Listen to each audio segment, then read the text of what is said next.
Good evening and welcome to A Closer Look. I'm April Sands-Smith, filling in for Arabina Pia. Tonight we dive into the growing world of agriculture in the Bahamas and why it's essential to our food security and our future. From the classroom to the farm, we'll meet young Bahamians embracing agriculture in new and innovative ways. We'll also highlight the entrepreneurs bringing fresh, local products to communities across our islands. Stay with us. A Closer Look starts now.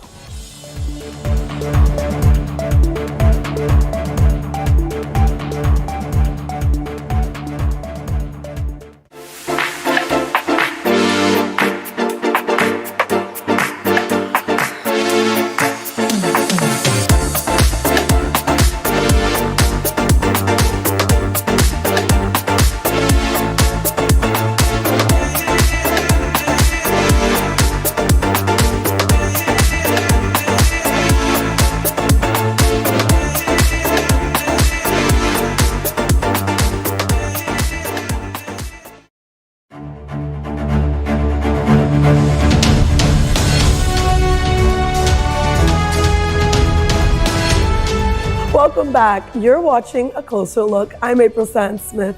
Thanks so much for tuning in. We're taking a closer look at the ministry's initiative to support local farmers and strengthen our nation's ability to produce our own food for sustainable living. It's a move from policy to plate, starting with a versatile complex carb. Here's Leah Cooper with more on that story. Bahamian farmers will soon have access to 14 different varieties of sweet potatoes, courtesy of the Caribbean Agricultural Research and Development Institute's Germplasm Farm.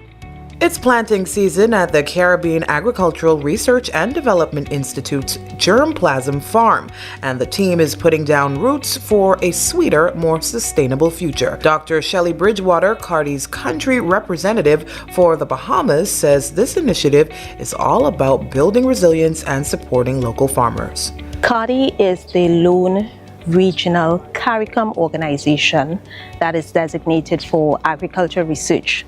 Cardi has been in existence for the last 50 years, so we are celebrating our 50th anniversary this year. And we have been the face of agriculture research, training, and development throughout 14 member state countries within the Caribbean. Today, Bridgewater and her team are out in the field, literally planting rows of sweet potatoes that could change the way Bahamas grows food. So you have actually come at the perfect time, because this is the time where we're going to be planting out our fields. So one of the areas that Cardi has really been putting a lot of effort into is into that of the roots and tubers. And when I say roots and tubers, those include your sweet potatoes, your eddy, your cassava, dasheen or taro. So one of the things we have been doing within the past 3 years, we have been putting a lot of work into sweet potatoes because we realize it's fully adaptable here. It's produced a lot by farmers and it's very drought tolerant. So it's one of those climate resilient crops that has a high nutritive factor. She says the focus this season is on variety. 14 different types of sweet potatoes, each selected for their flavor, yield, and ability to thrive in local conditions. We're really trying to maintain our germplasm, expand the number of varieties of sweet potatoes that we do have. And we are also looking at not only sweet potatoes for use for human consumption, but the leaves, the vines are actually a very nutritious supplement for animal feed. So we are going to be working along with ICA, the Inter-American Corporation on Agriculture, on a project to use the sweet potato vines to make what is known as silage, which is just fermenting the vines and the leaves after it's been harvested. And then once it's fermented, it allows it to last for quite a long period. So during the dry season, many farmers don't have forages, grasses to feed their animals. So because of the fact that you preserve it by that method, it's able to last months. Once harvested, these varieties will be made available to farmers across the country, giving them access to stronger, healthier planting material and more sustainable futures for agriculture. Cardi's outstanding work is testament that the Bahamas is moving one step closer to food security. I'm Leah Cooper for A Closer Look, sending it back to you at the desk. Thanks so much, Leah. Farmers, innovators, and agricultural leaders were celebrated at the 2025 Agrarian Awards, an event recognizing their vital role in strengthening the Bahamas' food security and promoting sustainability. From the green carpet, here's Preston Ferguson Jr. with more. In fields across the Bahamas, Bahamian farmers are planting their heart, soul, and seeds into the soils of sustainability. And tonight, we take a closer look at the 2025 Agrarian Awards, a celebration of the people who keep the Bahamas growing. Hosted by the Ministry of Agriculture and Marine Resources in partnership with Ado Bahamas, the Agrarian Awards honors the nation's most dedicated farmers, innovators, and food security champions. This 2025 Agrarian Awards, under the theme Planting with Heart and Soul, reminds us that agriculture is not simply about farming. It is about faith, resilience, and the building of a stronger, more self-reliant Bahamas. From the Prime Minister's Youth Farmer of the Year Award to the People's Choice Backyard Farmer, the awards spotlight excellence across 10 impactful categories, recognizing both tradition and innovation in Bahamian agriculture. I started farming with just a few seedlings, and winning tonight means everything. I just love to develop products different from anyone else. This is just the first award. I'm going to go for more awards.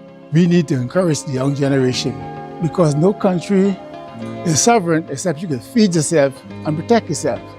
Every opportunity I have, I encourage people to farm. If food is delayed or the borders is closed, you'll be able to feed yourself and your family. We were extremely happy to put on the Agrarian Awards to not just say one or two farmers, but every facet of farmer that we could find. So the hope is to not only celebrate them, but to empower them as well. And that is why they're getting over $50,000 in cash and prizes tonight. Congratulations to all the 2025 Agrarian Awards honorees.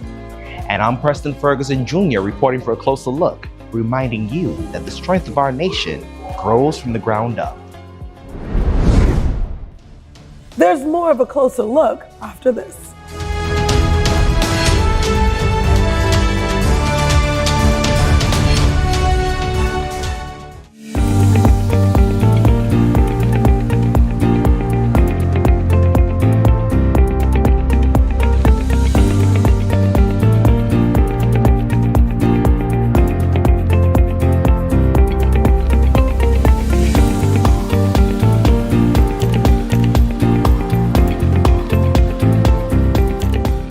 This is the National Youth Guard program designed to train young people to help the Bahama Islands in times of disaster. I decided to join to better serve my country as well as to better myself. We train the help in search and rescue, electrical, plumbing, and carpentry. And things that they can actually expand on in their careers. Young people who join the Youth Guard program discover a sense of identity, a sense of purpose, and a sense of patriotism. This program isn't about only the individuals, it is about the country.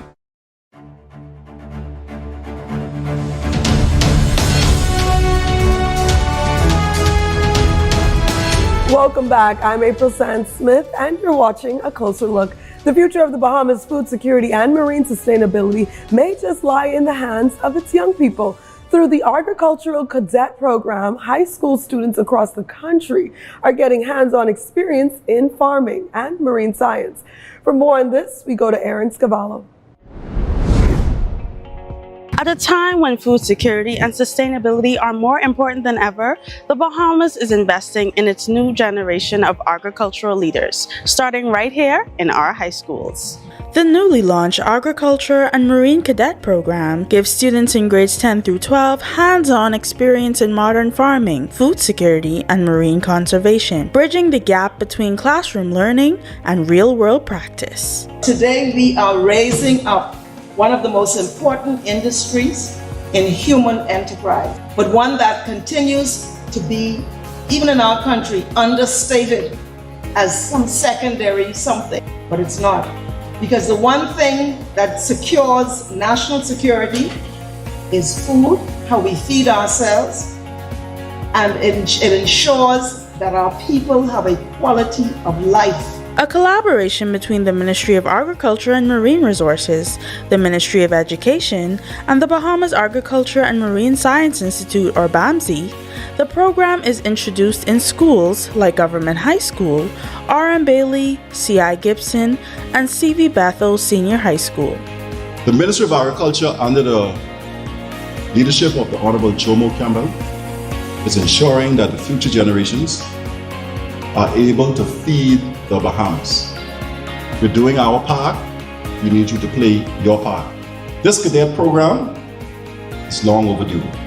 This is the cadet program of cadet programs. Under the career and technical education model, the cadet program complements the existing agricultural science curriculum with field trips, workshops, and internships that allow students to gain both knowledge and income through the sale of their crops. To the young cadets who will wear these uniforms, you are pioneers.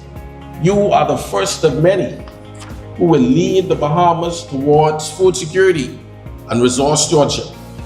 You will gain skills that can launch careers, build businesses, and change lives. The program is being rolled out across islands including Long Island, Eleuthera, Exuma, Andros, Cat Island, Grand Bahama, Abaco, and New Providence, strengthening the foundation for national food security from the classroom up. The Bahamas Agricultural Cadet Program is cultivating more than just crops. It's training future leaders on food security. For a closer look, I'm Erin Scavella. Thank you, Erin. Now, we're diving into what Bahamians really think about supporting local agriculture. From backyard farmers to weekend market shoppers, many say there's something special about eating what's grown right here at home. Our reporter Marco Bain hit the streets to hear firsthand how people feel about going local when it comes to their food. Marco? As we continue to learn about agriculture and the many things we can grow on our very soil, I ask myself, how do we as a collective perceive agriculture to be? Join me on a closer look as we discover how Bahamians perceive agriculture. As the demand for food security increases, there is an extensive push for Bahamians to buy locally grown products and support farmers and our economy. I think you should be born appreciating your own. I shouldn't have to tell you to buy Bahamian. You should be buying Bahamian because you are Bahamian. Although the agriculture sector continues to see an increase in sustainable initiatives, some applaud the government's efforts, while others express that more support is needed.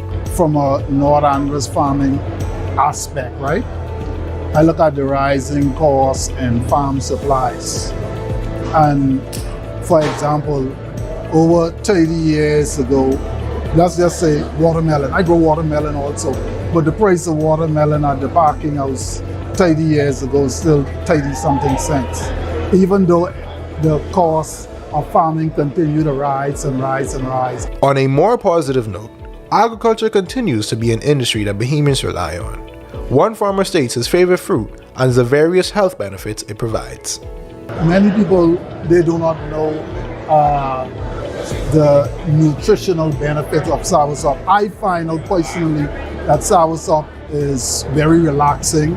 It is good for insomnia. It decreases high blood pressure. It even lowers blood sugar. And it is cancer deterrent. Okay, it's therapeutic, medicinal, has a lot of benefits. Bahamians love buying locally, but there's still room to grow when it comes to awareness and access. For a closer look on the go, I'm Marco Bien. Thank you, Marco. When we return, we're joined in studio by a very special guest. You don't want to miss it.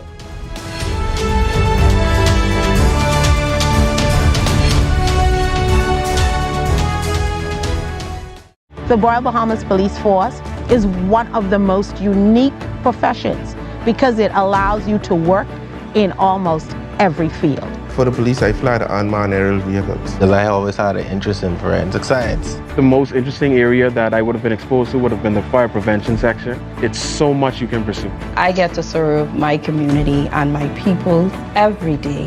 Log on to our webpage. There's information about the recruitment process and all of our various departments.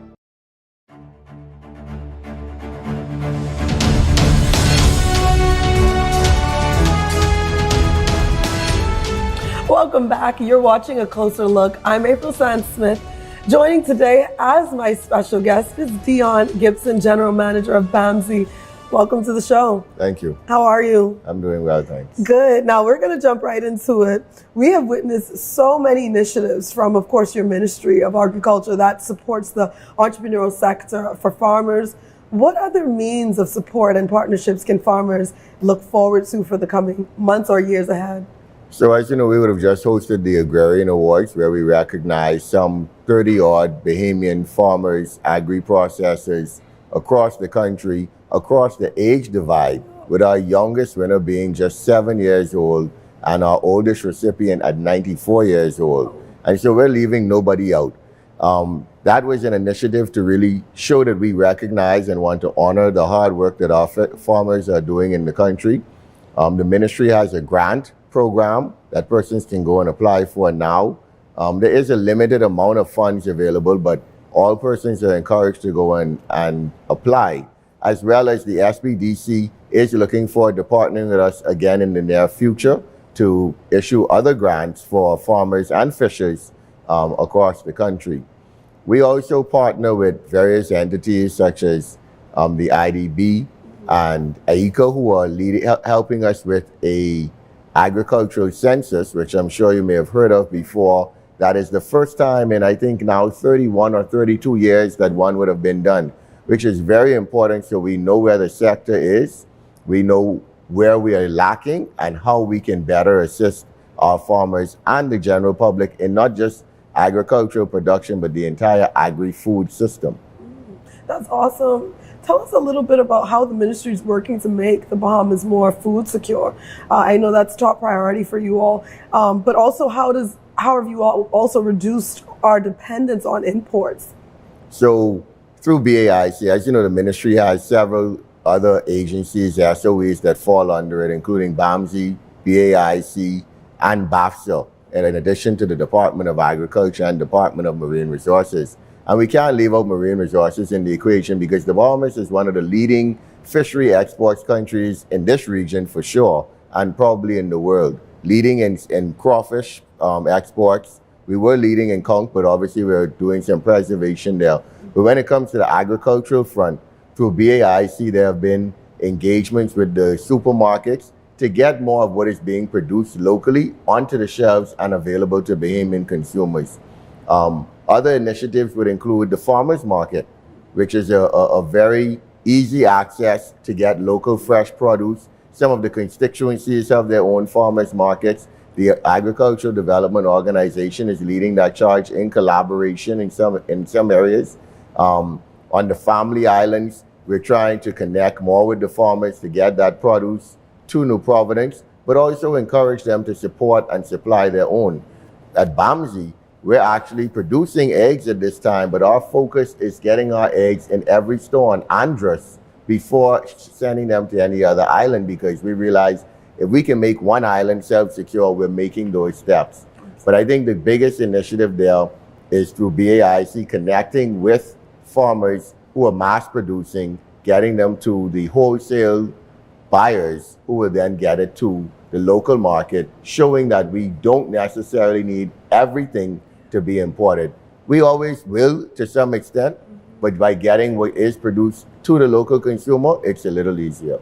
Awesome. Tell us, and on that note, of course, tell us a little bit more about the Agriculture and Marine Cadet Program and how it benefits, of course, those young persons stepping into the field of agriculture. So this is an initiative that has been brought forward for quite some time, and under our current minister, he said it has to happen. We have to get it there because we cannot continue agriculture if we don't develop the next generation of farmers, agriculturalists, fishers, and marine scientists. And so this program is going into our high schools. The goal is to carry it all the way to primary school, but we're launching in the high schools where students will be able to, similar to the technical cadets that BTC and BPL would have offered, this here is one for agriculture and marine science, letting them get a taste beyond what they learn in agriculture science in school, or even persons who do not take that elective but are interested in agriculture or marine sciences. They get a taste, and I believe that even at the end of it, they will have a college level certificate. So they would be able to leave school with some credits already as a result of participating in this program. Wow. And now the ministry itself supporting farmers and getting their products to market and keeping local produce affordable. How has that been? So it's very tricky. As we know, cost of production in the Bahamas is very high for any business. Cost of operation is high. We have to import the inputs. And so it's really just looking how we can get the best dollar for our farmers, not necessarily controlling prices. However, we are looking at some cost analysis where we could properly guide fair pricing for whatever produce or animal product it may be, knowing what the total input cost is, what the labor cost, etc., total operational cost, and just completing that analysis product by product to be able to ensure this is a fair price to get profit, but also a fair price to the consumer as we compete with imported goods, which are generally not as good as our local produce because it's older, not as fresh, and we do produce a very high quality product across all of our farmers and fishers here in the Bahamas. And so we want to give them the premium dollar, just as if you were paying for something premium imported. Absolutely. Now, we know nothing happens without partnerships or, of course, collaborations. Has the ministry formed, what has the ministry, I should say, formed to strengthen the agriculture and marine sectors through those collaborations or partnerships? So as I would have mentioned, the IDB and IECA supporting us with the agricultural census. We also have CARDI, the Caribbean Agriculture Research and Development Institute, who has partnered with us on various initiatives. They have representation here. One of the most recent endeavors they took part in was alternative feed sources for livestock.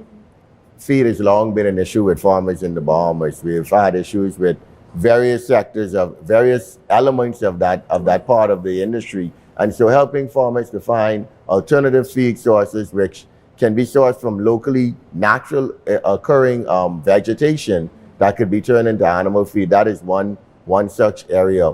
We've also been supporting farmers on various islands by doing some giveaways of supplies. We visited Abaco, we visited Cat Island, Grand Bahama, and most recently Acklins. And there's an upcoming trip to Andros to carry out a similar exercise. And we encourage farmers to reach out to any of the agencies, let us know where we can support and help. Of course, we can't do everything for everybody, but as much as we can, in whatever ways we can, we always try to do so. Now, are there any renewable energy or sustainable farming projects currently being developed with your ministry? So, not precisely. We do have farmers, some of our larger farms are engaging in their own investment in renewable energy, but I know that it's something that we definitely look forward to. It's been a conversation, not just locally, but internationally. And regionally, looking at more climate smart means of production. And so while nothing that I can pinpoint at this time, that is something that is on the table. Okay. Well, how will the public be able to track the ministry's progress with your ministry? Of course, we live in a digital era. Are you all online? How can we keep up with what's happening with agricultural goals and initiatives? So the ministry's social media team is doing a good job on MOAMR Bahamas, I believe, or you can go on Facebook and look up Ministry of Agriculture and Marine Resources. We're on Instagram, we're on LinkedIn. It's always popping up on my feed, so if you follow them, I'm sure it'll pop up on yours. As well as, I think the minister has been doing a very good job at reporting to the public the new initiatives, what is going on. As you would know, we would have invested an increase in investment of $10 million this year alone across the sector. More than has been done in any recent time, for sure, by any administration. And so I think just follow the media, follow our social media, and follow the minister wherever he goes, because he's always celebrating, he's always touting each new initiative and the successes that we have, as well as sometimes we have to be realistic and say, hey, this is not where it should be. Mm-hmm. And I think with our operation, we try to keep it very transparent so that persons know we may not be where we want to be. However, these are the steps being made. And when we do have victories, we certainly celebrate those. So, of course, following up on that question of social media and being in a digital era, what new innovations or technologies is your ministry using now to modernize farming in the Bahamas? So within the past few months, there would have been a launch of a PPP with hydroponic indoor vertical production. And I think that's just one step showing where we utilize not new, but current technology in agriculture. We've even had some drone training with members of our team so that we can do surveillance, we can do soil analytics from the sky. We can identify which areas are ideal for agriculture, even looking into some drones for crop spraying and so forth. Just taking it into a modern age, eliminating some of the labor costs, I guess, but modernizing it with more efficiency. But the hydroponic, aquaponic systems are something that we want to push because we know that arable land is a bit of an issue for farmers. And so using these, it's maybe low tech, but it's still technology that can increase food production and that can help us to accomplish what we're seeking to do and produce more food for our people. Well, thank you. I mean, the Ministry of Agriculture, of course, so many things happening, and we want to keep up with everything that's happening. And of course, to our viewers who want to know more, of course, those online websites and Facebook and pages of that sort. But thank you so much, Mr. Gibson, for being here with us today. Thank you very much. But we'll be right back with more after this.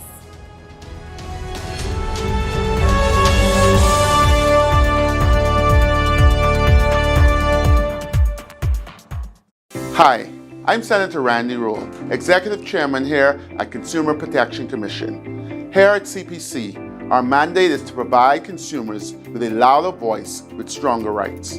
We are driven to bring resolution to all consumer complaints. Stay in contact with us through our social media platforms. And don't forget, if you have a complaint or concern, you can reach us on our 24-hour hotline, 357-7898.